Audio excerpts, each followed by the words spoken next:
Hello everyone, welcome to Task IS. In last class, we have started Unit 1.3, that is main branches of anthropology, their scope and relevance, and we have studied social cultural anthropology, its scope and relevance, and associated topics. So today we will cover remaining three branches. Firstly, biological and physical anthropology.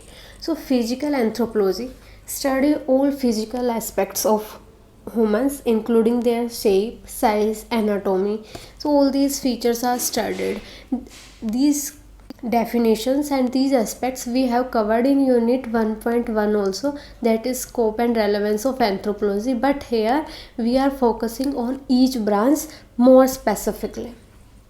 Second point is, in physical anthropology, as our discipline study evolution as well as variation, that is time aspect as well as space aspect. So if we consider time aspects in physical anthropology, we study human evolution. In variation aspect, we also study how different individuals have different characteristics. For example, we study concept of race, where different individuals have different racial characteristics. Now, John Friedrich, he is called as the father of physical anthropology. He mentioned that physical anthropology is not just about studying outer physical features, but anthropology is also about studying internal features.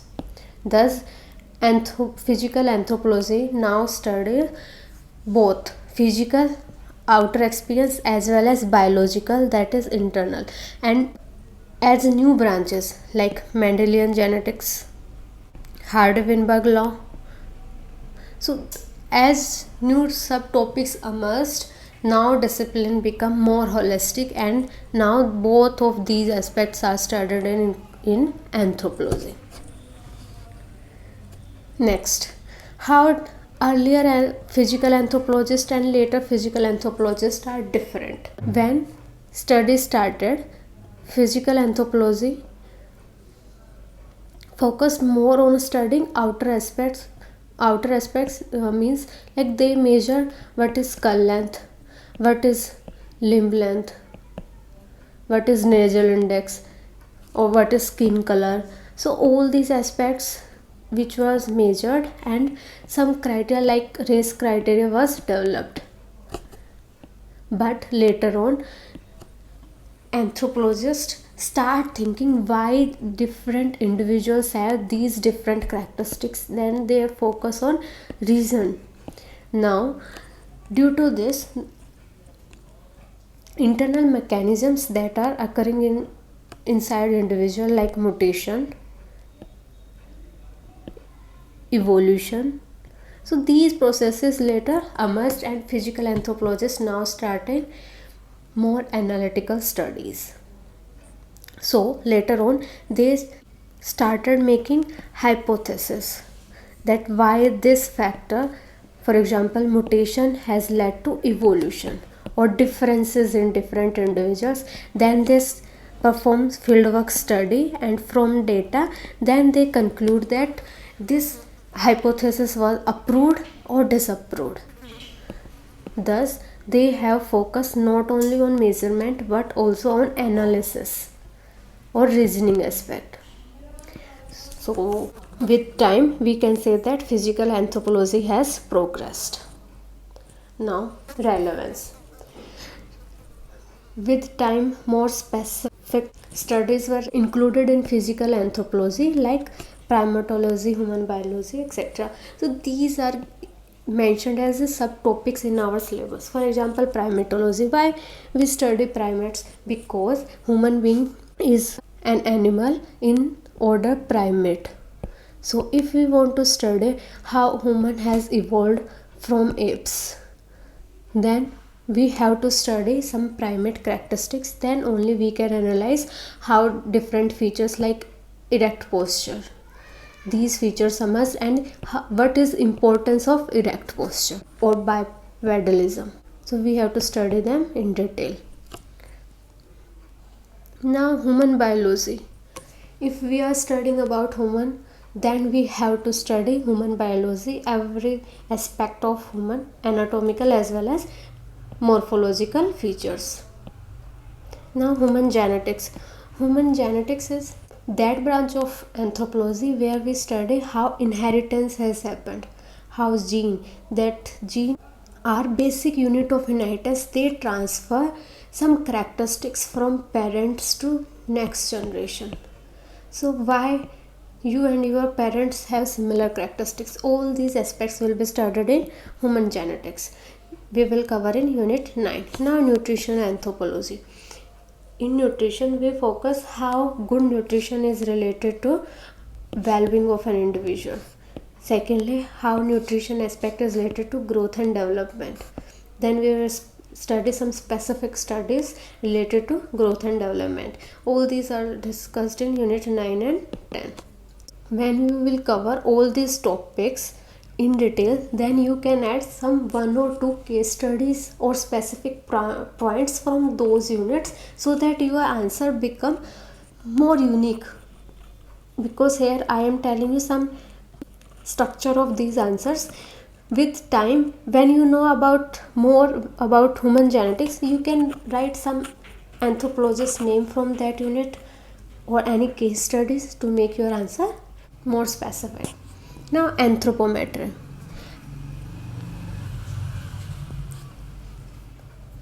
Anthropometry is measurement of human being.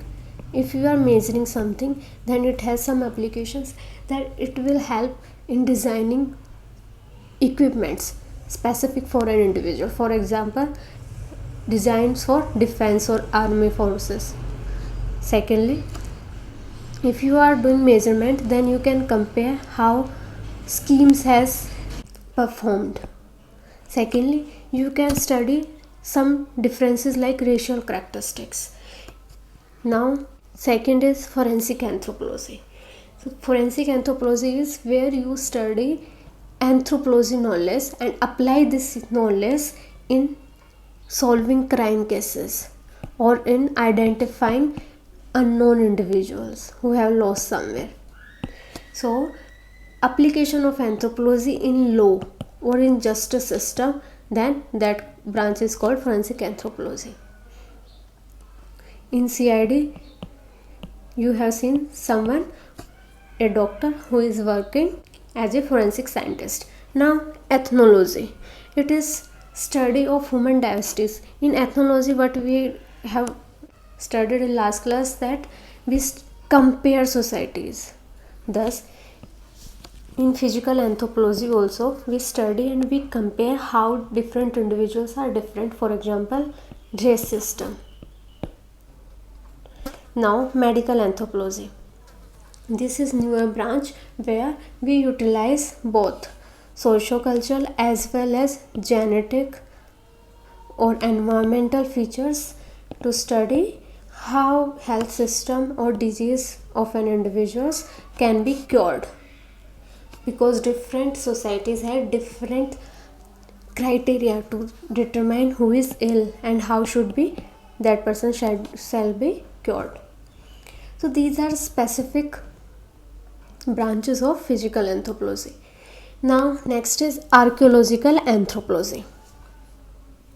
In earlier classes, we have discussed in archaeology, we study those societies which don't have written sources, so that we can study something about them from their fossils or their artifacts.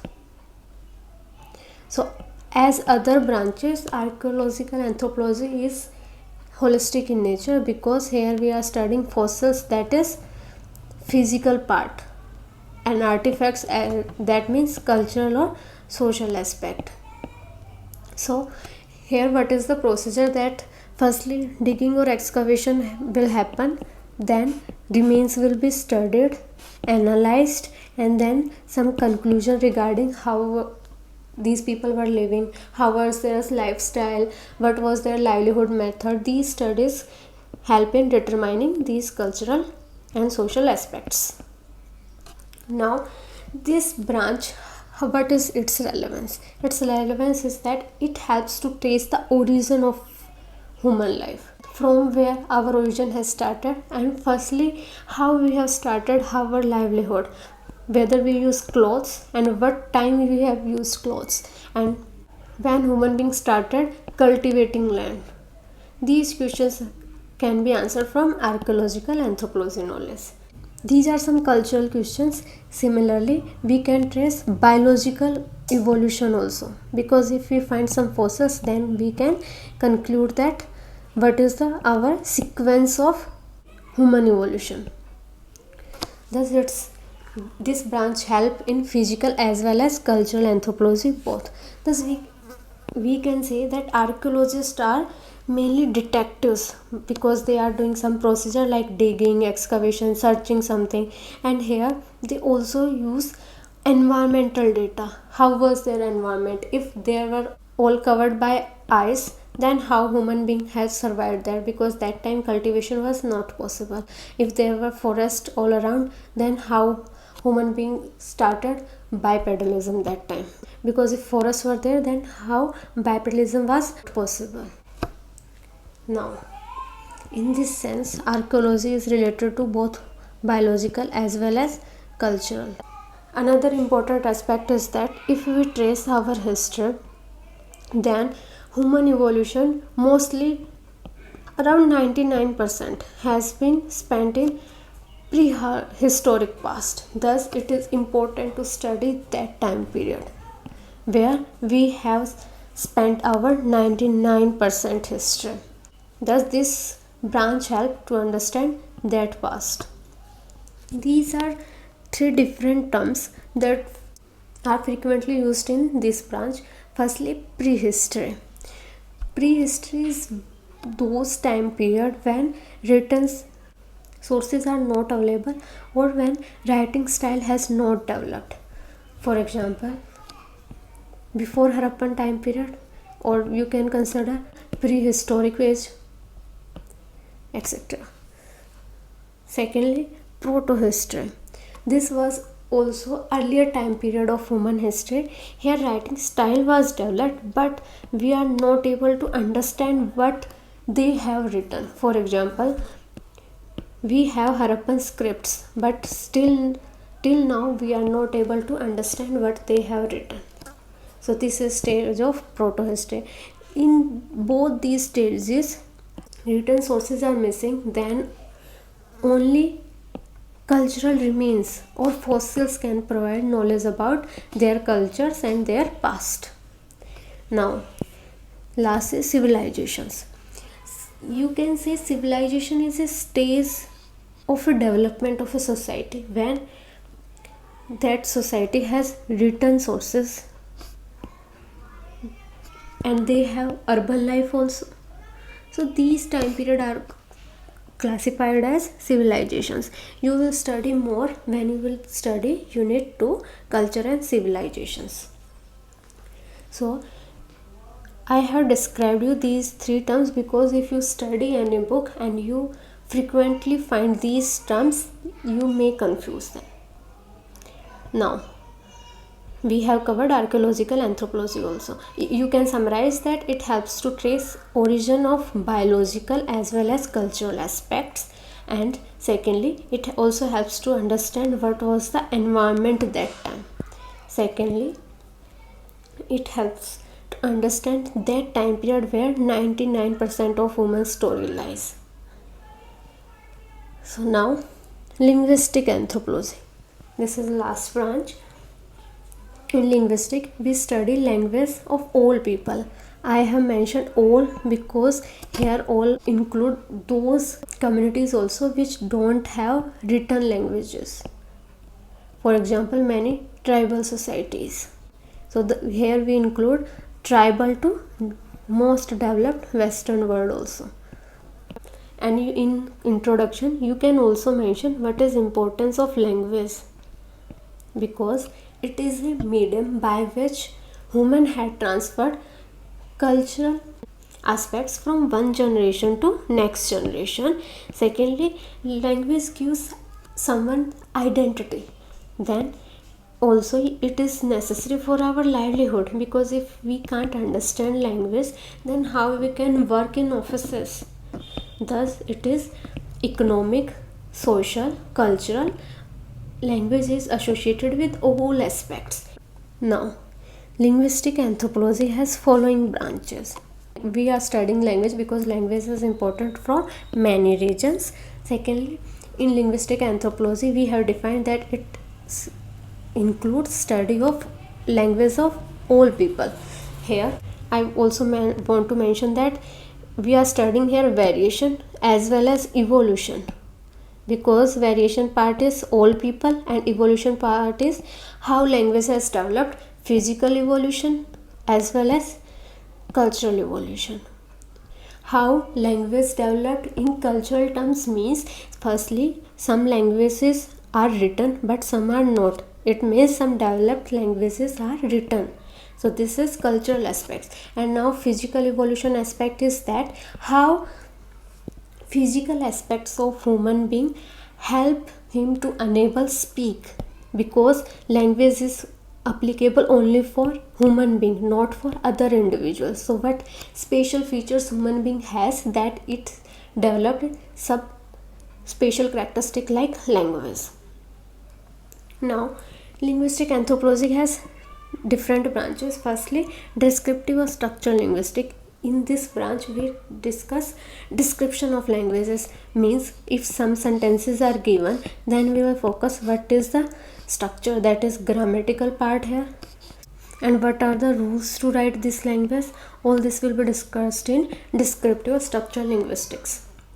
Second is historical linguistics. Here we study origin of languages, how they have developed.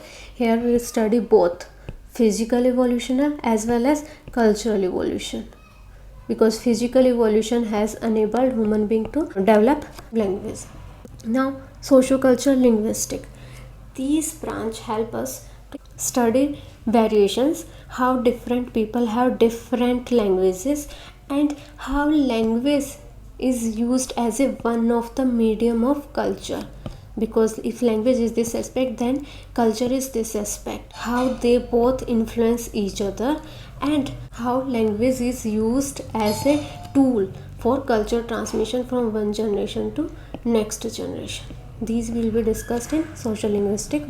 Thus in relevance part you can write, linguistic anthropology help us to study language which is important for social, culture as economical point of view. It helps to understand descriptive part, historical part, origin, as well as socio-cultural linguistic part, variation part. You can also mention some points like this also help to conserve some languages, endangered languages. For example, some tribal languages are given status of endangered by UNESCO. So you can mention these different points also. So we have covered all different branches. Now this point I have discussed in socio-cultural anthropology some unique points, but these unique points are also applicable for anthropology. So thus you can write these points for all branches, because sometimes you feel that you have less content to write in any answer, because sometimes body has less points or you know some less points. So these are some points which you can mention in any of the branches if you have less content. For example, holism. In social life, social cultural anthropology, we have said that social life is more integrated. So you can here say that physical life also integrated, because physical outer features as well as inner features, internal features, both are connected. You can write this point there. In linguistic also, because physical as well as cultural factors has contributed in development of language. Similarly, in archaeology you can write that in archaeology we also study fossils as well as artifacts. Thus both physical as well as cultural factors are studied. So some aspects of anthropology which are unique you can write in any of these branches. Now cultural relativism, Again, this aspect you can write for physical anthropology, because here we are studying race aspect with core concept of cultural relativism, that any one race is not superior to another, all are equal. Similarly for language, all languages are equal. Similarly for archaeology, you can say that any prehistory or proto-history, any community if we find, then we can't judge that this is superior or inferior. All are equal and all should be studied with objectivity. There should be no term like right or wrong. This is not applicable in anthropology.